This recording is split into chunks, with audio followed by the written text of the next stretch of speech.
तो दोस्तों, आज मैं एक्सप्लेन करने वाला हूँ नेटफ्लिक्स की सबसे खौफनाक ज़ॉम्बी मूवी। ये कहानी है एक ऐसी दुनिया की जहाँ इंसानों से ज्यादा ज़ॉम्बी जिंदा है। हर तरफ डर है, खामोशी है और बस मौत का साया। इस मूवी में हमें एक फैमिली दिखाई जाती है जो ज़ॉम्बीज से बचते हुए लगातार भाग रही है। अब ये फैमिली ज़ॉम्बीज से कैसे बचती है, कैसे सरवाइव करती है इस खौफनाक दुनिया में, ये सच में देखने लायक है। लेकिन ज़ॉम्बीज से भी बड़ा खतरा बाहर नहीं बल्कि खुद उस फैमिली के अंदर छुपा होता है, जो कहानी में आगे चलकर एक बड़ी मुसीबत खड़ी कर देता है। तो क्या ये फैमिली सच में बच पाएगी? यह जानने के लिए वीडियो को आखिर तक जरूर देखिए। फिल्म की शुरुआत फिलीपाइंस के एक बड़े शहर से होती है जहां हालात पूरी तरह काबू से बाहर जा चुके हैं। एक खतरनाक ज़ॉम्बी वायरस पूरे इलाके में फैल चुका है। जब पूरा शहर इस ज़ॉम्बी वायरस की चपेट में आ जाता है, तब एक परिवार अपनी जान बचाने के लिए शहर छोड़कर गांव की ओर निकल पड़ता है। इस परिवार में है फ्रांसिस और अरीस, पति पत्नी। शुरुआत में हमें उनकी शादी का एक पुराना वीडियो दिखाई देता है जिसमें सबके चेहरे पर खुशी झलक रही है, हंसी, संगीत, जश्न। लेकिन अचानक टीवी बंद हो जाती है और माहौल एकदम सन्नाटे में बदल जाता है। अब हालात पूरी तरह बदल चुके हैं। दोनों अपने बेटों जोशुआ और छोटे लुकास के साथ खून के धब्बों से सनी कार में बैठे अपने पुराने फार्म हाउस की तरफ बढ़ रहे हैं। शहर अब रहने लायक नहीं रहा, सड़कें वीरान पड़ी हैं, इंसान का कहीं नामो निशान नहीं। हर तरफ एक अजीब सा सन्नाटा है। फ्रांसिस को उम्मीद है कि गांव में उनका पुराना घर सुरक्षित होगा, कि शायद वहां उन्हें थोड़ी राहत मिले। लेकिन जैसे ही वे फार्म हाउस के अंदर कदम रखते हैं, बिखरी हुई चीजें देखकर साफ हो जाता है कि यहाँ भी सब कुछ ठीक नहीं है। फ्रांसिस घबराई हुई आवाज में अपने माता पिता को पुकारता है, लेकिन अंदर से कोई जवाब नहीं आता, सिर्फ खामोशी। वह अपने पिता के कमरे की ओर बढ़ता है। जैसे ही दरवाजा खोलता है, एक सड़न भरी गंध उसे महसूस होती है। सामने उसके पिता मृत पड़े हैं। फ्रांसिस कांपते हुए देखता है कि उनके हाथ पर किसी ज़ॉम्बी के काटने का निशान है। उनके हाथ में एक गन भी थी। सामने का मंजर देखकर वह समझ जाता है शायद ज़ॉम्बी बनने के डर से उन्होंने खुद को ही खत्म कर लिया होगा। भारी दिल के साथ वह गन उठा लेता है और उनके हाथ की घड़ी भी अपने पास रख लेता है। तभी बाहर से एक अजीब सी आवाज सुनाई देती है। वह मुड़कर देखता है, उसकी माँ दीवार पर अपना सिर पटक रही है, मानो वह अपने होश में नहीं हो। कमर के नीचे का हिस्सा सड़ चुका है, लेकिन वह अभी भी जिंदा है, या यूं कहें अब वह ज़ॉम्बी बन चुकी है। जैसे ही वह थोड़ा हिलने की कोशिश करती है, उसी पल कमर के नीचे का हिस्सा बिखरकर अलग हो जाता है। नीचे गिरकर वह अपने हाथों के सहारे खुद को घसीटने लगती है। अचानक वह फ्रांसिस पर झपटती है। मजबूरी में फ्रांसिस ट्रिगर दबा देता है और वहीं पर उसकी मां मारी जाती है। फिर अपने माता पिता को दफनाने के बाद फ्रांसिस को एहसास होता है कि वायरस अब गांव तक भी पहुंच चुका है। थोड़ी देर बाद उसका बड़ा बेटा जोशुआ सुझाव देता है कि नीचे स्टोर रूम में शायद कुछ जरूरी सामान मिल सकता है। फ्रांसिस उसके साथ नीचे जाने का फैसला करता है। फ्रांसिस फार्म हाउस के केयरटेकर मिस्टर ऑरिस को आवाज देता है, लेकिन अंदर से कोई जवाब नहीं आता, सिर्फ सन्नाटा। दोनों बाप बेटे इधर उधर चाबी ढूंढने लगते हैं। तभी जोशुआ की नजर ऊपर जाती है। छत से मिस्टर ऑरिस की लाश लटक रही थी। फार्म हाउस का केयरटेकर फांसी लगाकर अपनी जान दे चुका था। फ्रांसिस खुद को संभालते हुए जोशुआ से कहता है, उसकी कमर से चाबियों का गुच्छा निकाल लो। जोशुआ डरते डरते आगे बढ़ता है। जैसे ही वह चाबियां खींचता है, अचानक और इसकी लाश उसके ऊपर गिर पड़ती है। जोशुआ घबराकर पीछे हट जाता है। एरिस जब उसे इस हालत में देखती है तो गुस्से से फ्रांसिस की ओर देखती है, लेकिन फ्रांसिस साफ कहता है, अगर हमें जिंदा रहना है तो बच्चों को मजबूत बनाना ही होगा। इसी बीच वह अपने छोटे बेटे लुकस को गन्ने का एक टुकड़ा देता है। लुकस मासूमियत से उसे चबाने लगता है। फ्रांसिस अपने छोटे बेटे लुकस को लेकर कुछ ज्यादा ही प्रोटेक्टिव है, जबकि जोशुआ के साथ उसका रवैया अक्सर सख्त रहता है। एक दिन एरिस फ्रांसिस को बेसमेंट के एक बंद कमरे में ले जाती है। जैसे ही फ्रांसिस उस कमरे में कदम रखता है, उसके पसीने छूटने लगते हैं। दरअसल यही वो जगह थी जहां बचपन में उसके पिता उसे सजा के तौर पर बंद किया करते थे। रात को पूरा परिवार साथ बैठकर खाना खा रहा होता है। माहौल बिल्कुल शांत था। तभी जोशुआ को एक पुराना रेडियो मिल जाता है। वह उत्साह से उसे चालू करने की कोशिश करता है, लेकिन फ्रांसिस इस बात पर भी भड़क उठता है। थोड़ी देर बाद जोशुआ बताता है कि उसकी गर्लफ्रेंड एलिस ने उसे मैसेज किया है। गवर्नमेंट ने उत्तर की पहाड़ियों में एक कैंप बनाया है जहां बचे हुए लोग मिलकर सरवाइव कर रहे हैं, और अब एलिस और उसका परिवार भी वहीं जा रहे हैं। ये सुनते ही फ्रांसिस काफी गुस्सा हो जाता है। उसका मानना था कि कैंप्स में लोगों को जानवरों की तरह रखा जाता है। वहां पेट भर खाना भी मुश्किल से मिलता होगा। कुछ भी हो जाए, हम यहीं रहेंगे। लेकिन आरिस इससे सहमत नहीं होती। उसे भी इस फार्म हाउस में अब घुटन महसूस होने लगी थी।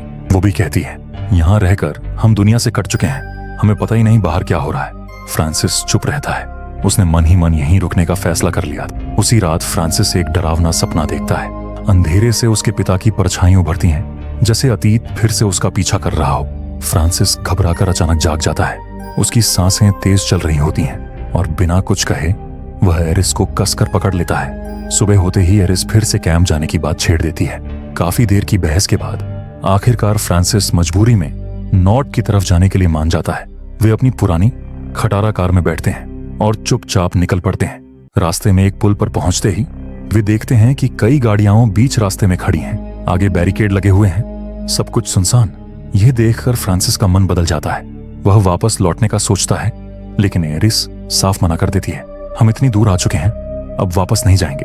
वह खुद गाड़ी से उतरती है और बैरिकेड हटाने की कोशिश करती है। तभी अचानक सामने से एक कमांडो ज़ॉम्बी आ जाता है।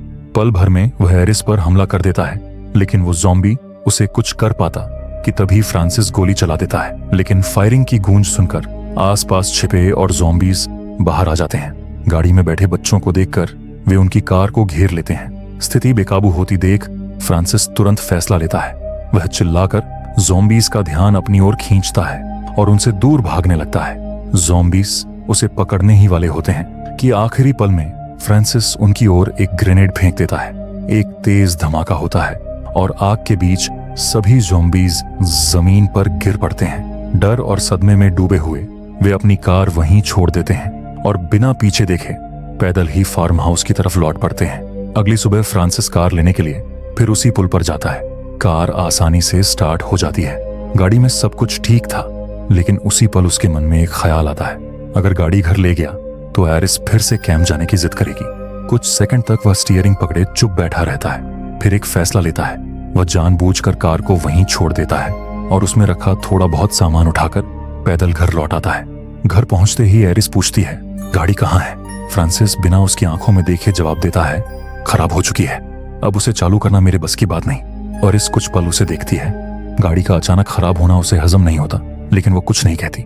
थोड़ी देर बाद फ्रांसिस डीजल का कैन उठाता है और जनरेटर के पास चला जाता है। वह उसे खोलकर ध्यान से ठीक करता है। रात होते होते घर में लाइट्स जल उठती हैं। एसी की ठंडी हवा कमरे में फैल जाती है। यह देख बच्चे काफी खुश होते हैं, जिसके बाद फ्रांसिस बच्चों के साथ नाचता गाता है। दूर खड़ी एरिस यह सब देख रही थी। उन्हें साथ में देखकर वो काफी खुश होती है। रात को फ्रांसिस अकेले बैठा अपनी शादी की पुरानी वीडियो देख रहा होता है। तभी एरिस चुपचाप उसके पास आकर खड़ी हो जाती है। दोनों के दिल में अब भी गुस्सा है, लेकिन सच ये है कि प्यार आज भी बाकी है, बस हालात ने उसे ढक दिया है। इसी बीच जोशुआ अपने कमरे में गर्लफ्रेंड से वीडियो कॉल पर बात कर रहा होता है। तभी लूकस वहां आ जाता है। वह धीरे से कहता है, भैया मुझे अकेले सोने में डर लग रहा है। जोशुआ उसे अपने पास बैठा लेता है। दोनों मिलकर पुरानी फोटो एल्बम निकालते हैं। पन्ने पलटते पलटते उन्हें एक तस्वीर मिलती है। उसमें उनके पिता फ्रांसिस अपने भाई डिएगो के साथ खड़े होते हैं। लूकस मासूमियत से कहता है, भैया आप तो बिल्कुल डिएगो अंकल जैसे दिखते हो। यह देखकर जोशुआ भी चौंक जाता है। वह तस्वीर को गौर से देखता है। अब उसके मन में एक नया शक जन्म ले चुका था। उसे लगने लगता है शायद यही वजह है कि फ्रांसिस उससे ज्यादा लूकस को प्यार करता है। अगली सुबह घर का माहौल थोड़ा बदला बदला सा था। फ्रांसिस नींद से उठते ही एरिस के पास आता है और माफी मांगते हुए कहता है कि मुझे जोशुआ के साथ ऐसा बर्ताव नहीं करना चाहिए था, मैं गलत था। और इस भी बिना देर किए कहती है, मैं भी अपनी पिछली गलतियों के लिए माफी चाहती हूँ, शायद मैं तुम्हें समझ नहीं पाई। थोड़ी देर बाद फ्रांसिस मुर्गियों के अंडे लेने नीचे जाता है। वहां पहुंचते ही वह देखता है कि एक पागल कुत्ता मुर्गियों को नोच रहा है। फ्रांसिस उसे भगाने की कोशिश करता है, लेकिन अचानक वह कुत्ता उस पर झपटता है और उसके हाथ पर जोर से काटकर भाग जाता है। घर लौटते ही एरिस घबरा जाती है। वह तुरंत पट्टी करती है और कहती है, हमें अभी अस्पताल जाना चाहिए, अगर इन्फेक्शन फैल गया तो रेबीज होने का खतरा है। लेकिन फ्रांसिस जिद पर अड़ा रहता है, मैं कहीं नहीं जा रहा, ये जख्म खुद ठीक हो जाएगा। इसी बीच जोशुआ सड़क के पास जाकर रेडियो सिग्नल पकड़ने की कोशिश कर रहा होता है। अचानक उसे कुछ शब्द साफ सुनाई देते हैं, डेल्टा कैंप। लेकिन अगले ही पल सिग्नल फिर कट जाता है। वह तुरंत सबको आवाज लगाता है। उनके आने के बाद जोशुआ उन्हें सारी बात बताता है, लेकिन फ्रांसिस उसकी बात मानने को तैयार नहीं होता। वह गुस्से में कहता है, इस दुनिया में अब कोई सेफ जगह नहीं बची, या तो वो लोग मर चुके होंगे या इन्फेक्टेड होकर ज़ोंबी बन गए होंगे। रात के खाने पर भी बहस जारी रहती है और इसका कहना था हमें कैंप तक जाना चाहिए। शायद वो जगह सुरक्षित होंगी, कम से कम कोशिश तो करनी चाहिए।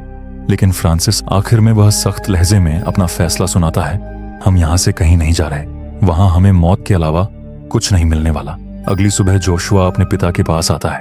उसकी आंखों में अब डर नहीं था, बल्कि एक अजीब सी दृढ़ता थी। वह सीधे फ्रांसिस की तरफ देखकर कहता है, पापा, मैं अब बच्चा नहीं रहा, मैं भी परिवार के लिए कुछ करना चाहता हूँ, मुझे अपनी फ्रीडम चाहिए। फ्रांसिस ये सुनकर चिढ़ जाता है। वह कहता है, तुम अभी इतने बड़े नहीं हुए कि अपने फैसले खुद ले सको। परिवार की रक्षा के लिए कभी कभी किसी को मारना भी पड़ता है, क्या तुम ऐसा कर सकते हो? जोशुआ बिना हिचके जवाब देता है, हाँ, मैं कर सकता हूँ। कुछ पल के लिए दोनों एक दूसरे को देखते रहते हैं। फिर फ्रांसिस उसे घर के बाहर लेकर जाता है। अब वह उसकी असली परीक्षा लेने वाला था। वह एक कांच का डिब्बा दूर रखता है, जैसे कोई टारगेट हो। फिर जोशुआ को बंदूक थमाते हुए कहता है, अगर तुम सच में बहादुर हो तो इस पर निशाना लगाकर दिखाओ। जोशुआ गहरी सांस लेता है। वह एक बार गोली चलाता है, निशाना चूक जाता है। दूसरी बार, फिर चूक, तीसरी बार, फिर वही। यह देखकर फ्रांसिस का गुस्सा फूट पड़ता है। वह चिल्लाते हुए कहता है, अगर अपने परिवार की रक्षा नहीं कर सकते तो बड़ी बड़ी बातें मत करो। गोलियों की आवाज सुनकर एरिस और लूकस बाहर आ जाते हैं। तभी अचानक उनकी नजर सामने खड़े एक अकेले ज़ॉम्बी पर पड़ती है।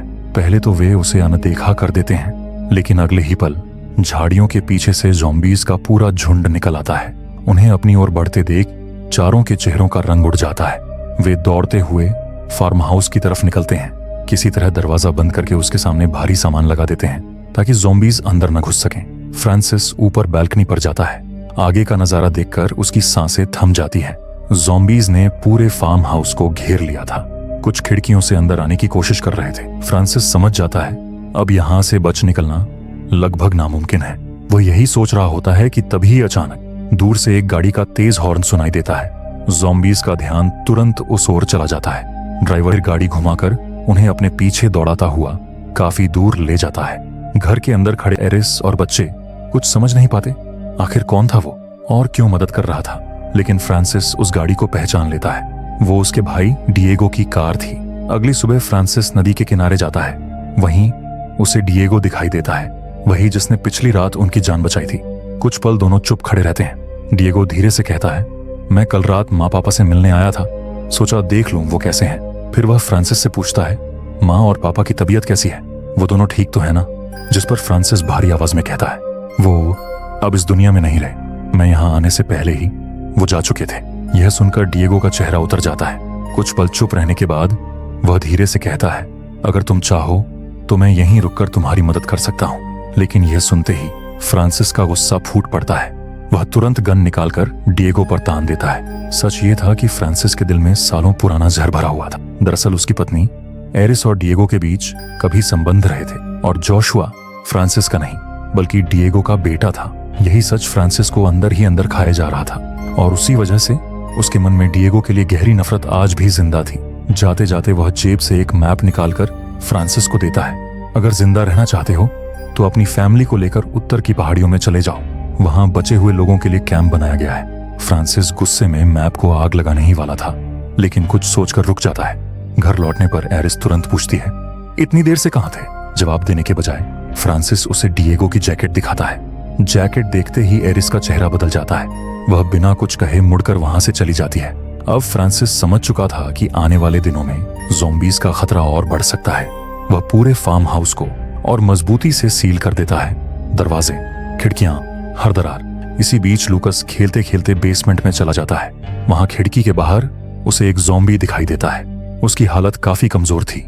लूकास घबराकर जोर से चिल्ला उठता है। एरिस दौड़ती हुई वहां पहुंचती है। वह खिड़की से बाहर देखती है और लूकस को शांत करते हुए कहती है, डरो मत, ये एक कमजोर बूढ़ा ज़ॉम्बी है, तुम्हें इससे डरने की जरूरत नहीं है। तभी हम पीछे खड़े फ्रांसिस को देखते हैं। वह चुपचाप उनकी सारी बातें सुन रहा था। कुछ देर बाद वह बाहर निकलता है, उस ज़ॉम्बी का पीछा करता है और एक ही बार में उसका सिर धड़ से अलग कर देता है। फिर वह जानबूझकर उसके खून को अपनी शर्ट पर लगाता है और झूठ मूठ का पैनिक सिचुएशन दिखाते हुए घर आता है और सबसे कहता है कि मैंने कहा था ना, बाहर हालात अभी भी खराब हैं। फार्म हाउस ही हमारी सबसे सुरक्षित जगह है, कोई भी बाहर नहीं जाएगा।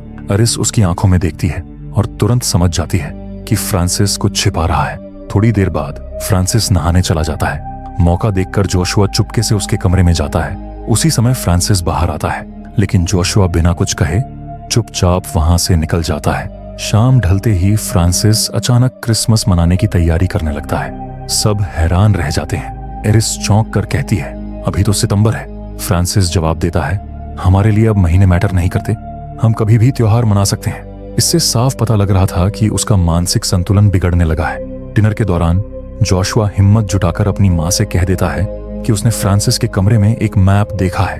एरिस तुरंत फ्रांसिस से सवाल करती है, कौन सा मैप? फ्रांसिस गुस्से में कहता है, कोई मैप नहीं है मेरे पास। लेकिन बात यही नहीं रुकती। अचानक वह एरिस पर आरोप लगाने लगता है, मुझे पता है तुम बाहर जाने के लिए इतनी बेताब क्यों हो। तुम बाहर जाना चाहती हो ताकि अपने लवर डिएगो के पास जा सको। फ्रांसिस का गुस्सा अब काबू से बाहर था। वह बच्चों के सामने सच उगल देता है, तुम्हारी माँ किसी और के साथ भागना चाहती थी, लेकिन वायरस फैल गया, इसलिए उसे मजबूरन मेरे पास रुकना पड़ा। जोशुआ और लूकस यह सुनकर सन्न रह जाते हैं। उनकी आंखों में आंसू भर आते हैं। वे कांपती आवाज में एरिस से पूछते हैं, क्या ये सच है? एरिस कुछ पल चुप रहती है, फिर भारी मन से सिर झुका देती है और धीरे से हामी भरती है। वह टूटे हुए स्वर में फ्रांसिस से कहती है, हाँ मैं जाना चाहती थी, लेकिन अब नहीं। फ्रांसिस फिर से अपनी बात दोहराता है, कोई भी इस घर से बाहर नहीं जाएगा। इसके बाद वह जेब से मैप निकालता है, सबकी आंखों के सामने उसे आग लगा देता है। अगली सुबह फ्रांसिस खेत में गन्ना काटने चला जाता है, क्योंकि घर में अब खाने का सामान लगभग खत्म हो चुका था। घर के अंदर एरिस बच्चों के पास बैठती है। वह उनसे प्यार से बात करती है, उन्हें समझाती है, उनके डर को शांत करती है। शाम को फ्रांसिस घर लौटता है। वह आते ही गेट पर लकड़ी का एक बड़ा भारी टुकड़ा लगा देता है ताकि कोई भी ज़ॉम्बी आसानी से अंदर ना आ सके। वह सबको इकट्ठा करके सख्त लहजे में कहता है, अब से कोई भी बाहर नहीं जाएगा, बाहर खतरनाक ज़ॉम्बीज घूम रहे हैं। उसका व्यवहार अब दिन ब दिन अजीब होता जा रहा था, लेकिन इस बार जोशुआ चुप नहीं रहता। वह सीधा जवाब देता है, आप ये सब इसलिए कह रहे हैं ताकि कोई बाहर न जा सके। असल में बाहर उतना खतरा नहीं है जितना आप दिखा रहे हो। यह सुनते ही फ्रांसिस अपना आपा खो देता है। वह गुस्से में जोशुआ को जोरदार थप्पड़ मारता है और उसे नाजायज औलाद तक कह देता है। तभी अचानक दरवाजे पर किसी की दस्तक होती है। सब चौंक जाते हैं। बाहर एक घायल सोल्जर खड़ा था। वह डरी हुई आवाज में अंदर आने की भीख मांग रहा था। मैं इन्फेक्टेड नहीं हूं, प्लीज मुझे अंदर आने दो, वह बार बार कहता है, लेकिन फ्रांसिस साफ मना कर देता है। वह एक भी शब्द सुनने को तैयार नहीं था। यह देखकर जोशुआ आगे बढ़ता है और खुद ही दरवाजा खोल देता है। सोल्जर लड़खड़ाता हुआ अंदर आता है। वह हांफते हुए बताता है, मैं डेल्टा कैंप से आया हूं। हमारे कैंप का खाना खत्म हो गया था, इसलिए मैं और मेरे साथी खाने की तलाश में यहाँ आए थे, लेकिन लौटते वक्त ज़ॉम्बीज ने हम पर हमला कर दिया। मेरे सारे साथी मारे गए। एक घायल आदमी ने मुझे उन ज़ॉम्बीज से बचाया। मरने से पहले उसने मुझे इस घर का पता दिया। उसकी बात सुनते ही सब एक दूसरे की तरफ देखते हैं। उन्हें समझने में देर नहीं लगती। वह आदमी डिएगो ही होगा। एरिस फ्रांसिस से कहती है कि सोल्जर को कम से कम आज रात रुकने दे। काफी देर की चुप्पी के बाद फ्रांसिस मान जाता है, लेकिन एक शर्त के साथ। वो सोल्जर सिर्फ बेसमेंट में रहेगा। रात में जोशुआ अपनी माँ के पास आता है। वह कहता है, माँ टेंशन मत लो, हम जल्द ही यहाँ से निकल जाएंगे। अब मुझे सच पता है, फ्रांसिस मेरे असली पिता नहीं है, लेकिन फिर भी मैं उन्हें ही अपना पिता मानता हूँ। एरिस की आंखें भर आती हैं। जोशुआ आगे कहता है, मैं आज बाहर जाऊंगा हमारे लिए मदद लाने, शायद डेल्टा कैंप तक पहुंच सकूं। एरिस पहले तो मना कर देती है, लेकिन उसकी जिद और आंखों में दिखती दृढ़ता देखकर आखिरकार वह भारी मन से मान जाती है। अगली सुबह नाश्ते के समय फ्रांसिस को जोशुआ कहीं भी दिखाई नहीं पड़ता है। वह एरिस से पूछता है, जोशुआ कहाँ है? लेकिन एरिस चुप रहती है। तभी फ्रांसिस की नजर खुले दरवाजे पर पड़ती है और वह सब समझ जाता है। उसका गुस्सा अब पागलपन में बदल जाता है। बिना कुछ सोचे वह पास पड़ा हथौड़ा उठाता है और खाना खा रहे सोल्जर के सिर पर वार कर देता है। सोल्जर वहीं ढेर हो जाता है। यह सब देखकर एरिस और लूकस डर से कांप उठते हैं। गुस्से में वह एरिस पर भी हमला करता है। एरिस बेहोश होकर गिर पड़ती है। जब उसे होश आता है तो वह खुद को लूकस के साथ बेसमेंट में बंधा पाती है। उधर बाहर फ्रांसिस उसी पागल कुत्ते को देखता है जिसने उसे काटा था। इस बार वह अपना सारा गुस्सा उस पर उतार देता है। वह बेरहमी से उस कुत्ते को मार डालता है, लेकिन उसका पागलपन यहीं नहीं रुकता।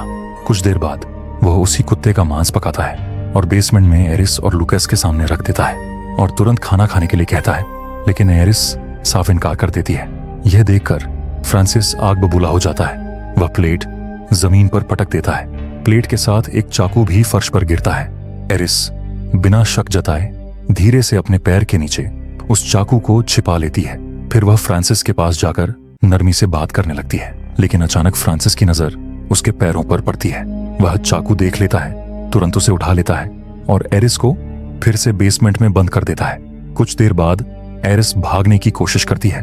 वह सीढ़ियों की तरफ दौड़ती है, लेकिन सीढ़ियों से फिसलकर नीचे गिरती है और फिर से बेहोश हो जाती है। कुछ देर बाद एरिस को होश आता है।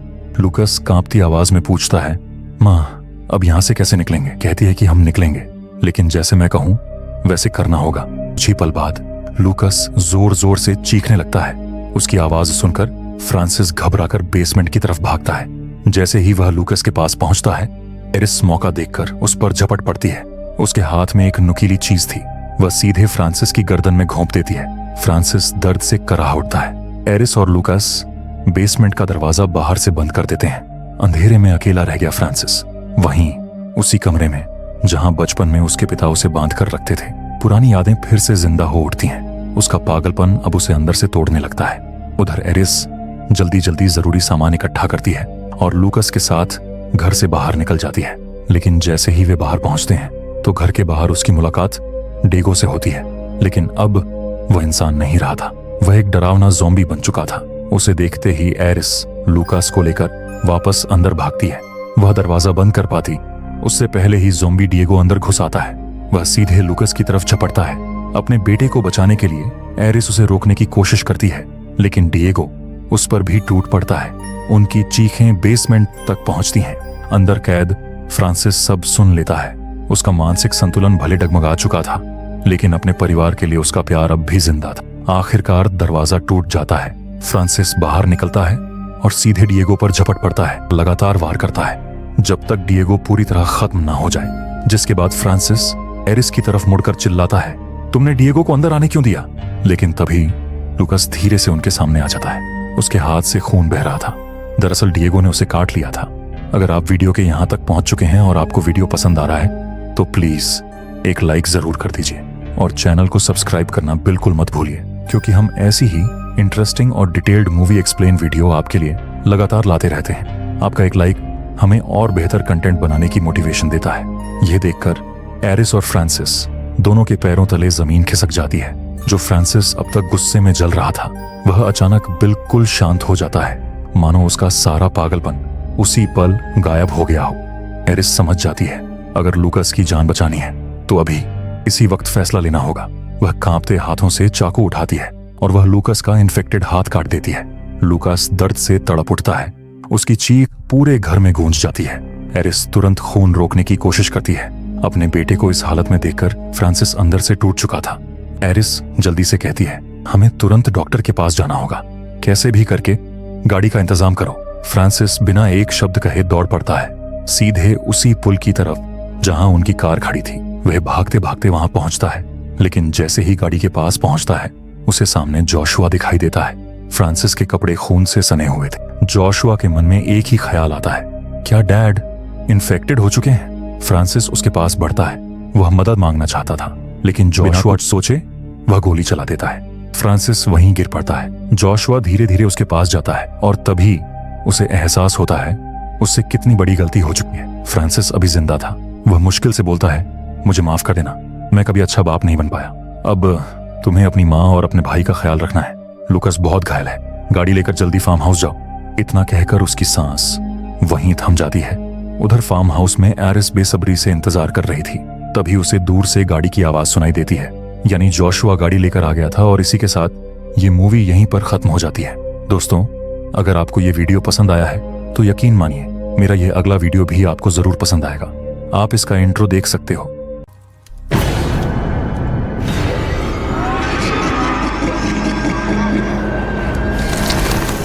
तो आज मैं एक्सप्लेन करने वाला हूं इंडोनेशिया की सबसे खौफनाक मूवी।